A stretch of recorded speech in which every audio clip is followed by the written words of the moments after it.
There's a moment after every great story ends where we breathe out, close the book, and think, that's it, it's over. When Smaug of the water, the world exhaled. The greatest dragon to ever darken the skies of Middle-earth, dead, brought down not by an army, not by magic, not by some ancient weapon forged in the fires of a forgotten age, but by one arrow, one man, one perfect shot in the dark. And we all accepted it, gratefully almost. The monster is dead, the nightmare is finished. Except Smaug wasn't the last dragon. He was just the last one careless enough to be seen. What happened to the rest of them, the ones who didn't hoard gold over mountain kingdoms, the ones who stayed invisible, who went deliberately quiet? That story doesn't have a clean ending. It doesn't have an ending at all.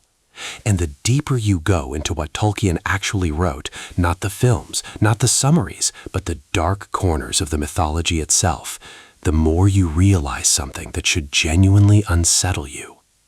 They didn't die out. They learned to wait. Let me ask you something that sounds simple but really isn't. If Smaug was the mightiest dragon left in the Third Age, Tolkien's own words, not a fan's interpretation, then what exactly does that say about the ones who outlasted him? Think about that. The strongest one is gone, but strength wasn't survival. Because the strongest one is also the one who sat on a mountain of gold for 2 centuries, daring someone to come and take it. Pride, arrogance, visibility. The others didn't make that mistake. Tolkien left behind a single sentence that most readers pass over without blinking. He wrote that after Smaug's fall, there was no dragon remaining in which the old fire is hot enough. People read that as a death certificate, a final line. They're wrong. Read it literally. He didn't say the dragons were gone. He said the fire wasn't hot enough. That's not extinction. That's a power level. That's a measurement. Like saying no fighter left in the gym can knock out a heavyweight champion. It doesn't mean the gym is empty. The fire dimmed. But a dimmed fire is still a fire. And somewhere out there, in parts of Middle-earth that no map ever dared to finish drawing, something ancient was breathing slowly in the cold. Not dead, not sleeping exactly, just waiting for the world to stop looking. He did it to Turin Turambar, one of the most tragic figures in all of Tolkien's writing. And the damage didn't just destroy Turin, it cascaded. It poisoned his sister, his mother, his bloodline. One dragon's words and an entire family tree became a monument to ruin. That's not an animal. That's something designed to unmake people. And here's what matters. When Morgoth was finally defeated, cast screaming into the void at the end of the First Age, his dragons didn't vanish with him. They weren't tied to him the way a spell unravels when the spellcaster dies. They were already loose in the world. Some were killed in the War of Wrath, that cataclysmic final battle that broke the world so badly it literally changed the shape of the continents. But not all of them, not even most of them. The ones that survived scattered. They went north, they went deep. They carried Morgoth's essence inside them like an ember buried in ash. And they endured into the Second Age, into the Third, all the way to Smaug's era and beyond. Smaug wasn't the oldest dragon alive when Bard's arrow found him.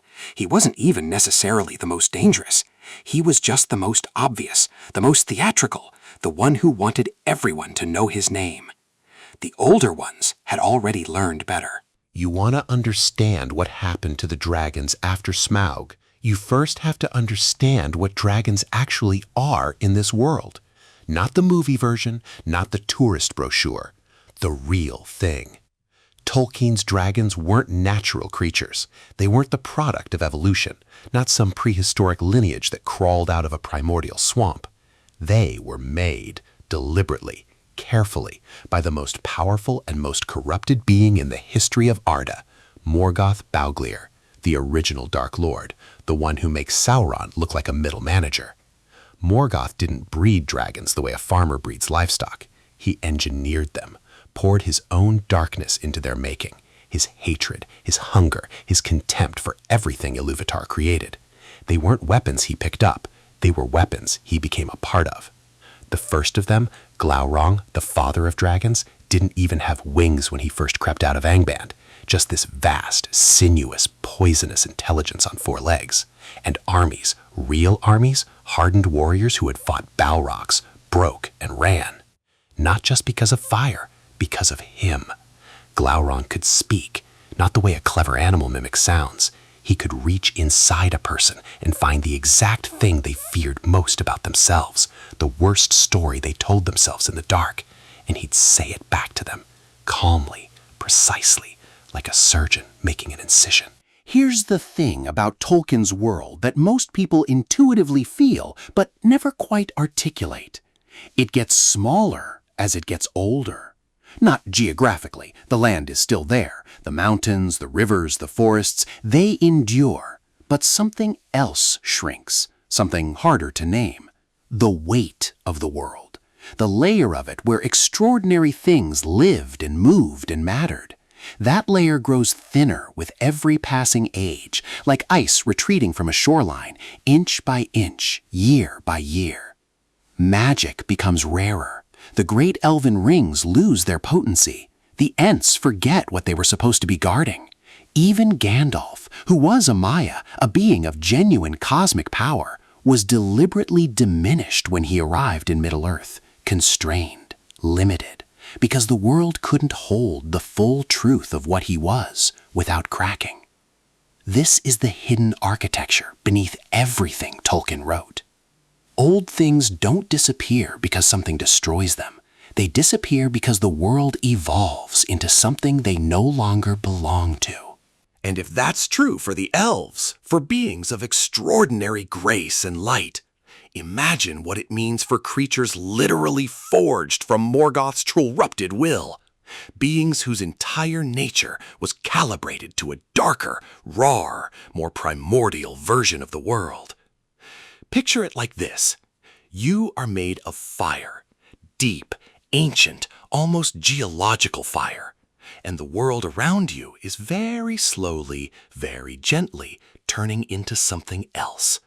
Not hostile, not at war with you, just becoming rain, becoming cold rivers and gray skies, and the quiet industriousness of men building towns. You aren't killed by this, but you can feel it, the mismatch between what you are and what the world now rewards. So you go somewhere that hasn't changed yet. The gray mountains, the wastes north of Rhûn, the unmapped regions at the edges of Tolkien's own cartography, the places where the map's clean lines just stop. Those aren't blank spaces because Tolkien ran out of ideas. He was one of the most meticulous world builders in literary history. He named rivers no character ever crossed. He wrote genealogies for people who appear in a single footnote. The blank spaces are blank for a reason. They are where the old world still breathes. Now, let's talk about what was actually happening while the Fellowship was walking toward Mordor, while the great story was unfolding. In the north, in the Grey Mountains, dragons were destroying dwarven kingdoms. Not Smaug, not named legendary creatures with histories and horde lists. Unnamed ones, a population. Multiple dragons, active and territorial and catastrophic enough to drive the dwarves of Erebor's kin completely out of their ancestral halls, not once, but repeatedly. Tolkien drops this in the appendices like it's administrative detail, the kind of footnote you skim past on your way to the main story. But think about what that actually means. While Frodo and Sam were crossing the plains of Gorgoroth, while the fate of the entire world was balanced on the edge of a volcano, in the cold north, unnamed dragons were collapsing civilizations, burning mountain kingdoms, sending entire peoples into exile. And nobody in the main story knew. Nobody sent help. Nobody named those dragons. History didn't bother to record what they were called because the important story was happening elsewhere. That's the part that should crawl under your skin, because it tells you that the great narrative we follow, the Ring, the Fellowship, the War of the Ring, was never the whole picture. There was always something happening in the margins, something outside the light that the story was casting. something that didn't need to be part of our drama to continue being entirely, devastatingly real. And when the Third Age ended, when the ring went into the fire and Sauron's shadow lifted and the Age of Men began in earnest, those unnamed dragons in the north didn't dissolve, didn't ascend, didn't receive closure. The age just changed without them, and they were still there, in the cold, in the deep places, hungry in the way only very old and very patient things can be hungry. Not urgently, not desperately, but with the kind of certainty that comes from knowing you have endured everything else, and you will endure this too. So where did they go? Here's the answer Tolkien never wrote in plain language, but spent thousands of pages quietly building toward. The fire drakes didn't vanish. The world did, from them. That sounds like wordplay. It isn't. It's the most important distinction in the entire mythology. The world didn't kill its old things. It didn't wage war on them, didn't cleanse them, didn't ceremonially defeat them the way heroes defeat monsters in the stories we prefer. It simply grew past them, became a different kind of place, a quieter, more rational, more mortal kind of place. And in doing so, it made itself increasingly difficult for ancient Morgoth-forged beings to inhabit. Think about what happened to everything else from the Elder Days. The elves didn't die. They left, sailed west to a shore the mortal world could no longer reach. Tom Bombadil, that strange, ageless, inexplicable figure who predates everything, he didn't weaken. He just became irrelevant to the history being written, unreachable by it, existing in a frequency the modern world had stopped tuning into. The dragons found their own version of this. Not west, not beyond the sea, inward, downward, into the fractures. Because Morgoth's corruption wasn't just in the creatures he made, it was in the world itself. He had poured so much of his power into the fabric of Arda, into its mountains and its deep stone and its cold places, that the corruption became geological, structural, part of the foundation. Those wounds never healed, not fully. The Valar repaired what they could. The ages softened the damage. But underneath, in the oldest rock, in the darkest trenches, in the coldest unmapped wildernesses, the original corruption remained. And that's where the dragons went. Into that. Into the parts of the world that still remembered what it felt like when Morgoth walked it. They didn't sleep. They didn't die. They settled into the wound like something that belongs there. Because they do. They are of the same nature as the wound. They were made from it. Latent, that's the word. Not gone, not dormant in the comfortable sense of something that will be woken by a noise or a footstep. Latent in the way a disease can be latent. Present, structural. Waiting not for permission, but for conditions. And what conditions? The same ones that allowed them to exist in the first place. A world corrupt enough, or desperate enough, or forgotten enough to need them again. Tolkien was a man who had stood in the mud of World War I and watched a generation disappear into it. He was a Catholic who spent his life wrestling with the problem of evil in a world created by a good God. He wasn't writing escapism, he was writing theology. And one of the deepest convictions running under everything he wrote is this: evil, once introduced into creation, cannot be simply removed. It can be diminished, contained, driven back into the cold, but it leaves something behind, always. It leaves remainders. The dragons are remainders. They are the interest on a debt civilization ran up in the First Age and then stopped thinking about, because stopping to think about it was too uncomfortable, and the war was won, and there were kingdoms to build and crops to plant and normal life to get back to. We do this. Humans do this. We declare things defeated and then look away, and the looking away is itself a kind of second defeat, quieter, slower, harder to see. Tolkien watched Europe declare the war to end all wars and then watched it happen again 20 years later. He understood at a bone-deep level that the silence after a victory is not the same thing as peace. That when the fire goes quiet, you don't stop watching it. You watch it harder. Because a fire that goes quiet hasn't gone anywhere. It has gone underground. It has found the cracks in the stone where the air still reaches, and it has made itself at home there. And it is breathing in the dark, and it is patient in a way that fire usually isn't. The dragons are that, exactly that.